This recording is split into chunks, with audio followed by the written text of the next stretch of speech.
Okay, now, as you pointed out, America was based on a form of segregation, both North and the South. Okay, both the groups the group that won the Civil War and the group that lost the Civil War.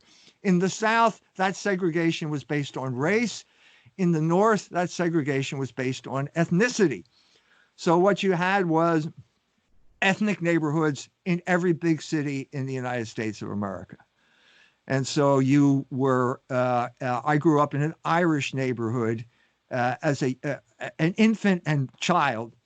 And then when we were 6 years old, the blacks crossed Lehigh Avenue in North Philadelphia and everybody left. Now, the standard explanation is called white flight. That's not the way we perceived it. This was ethnic cleansing. Yeah. And that was the book that I wrote. I'm the first guy to talk about urban renewal as ethnic cleansing. No one ever talked about it on those terms before. And I'm saying that the real dynamic of social engineering was religious as the triple melting pot. It was not racial. It looked racial because all of those people crossing Lehigh Avenue were all black and we were all white. But what do you mean by white? Yeah. Do you mean Irish?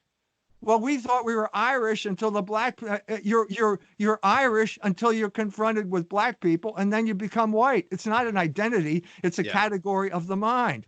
And when you look into it, which I did in The Slaughter of Cities, it turns out that there were white people behind this. We're talking about the Ford Foundation, John J. McCloy. These were very white people, but they were Protestants, okay?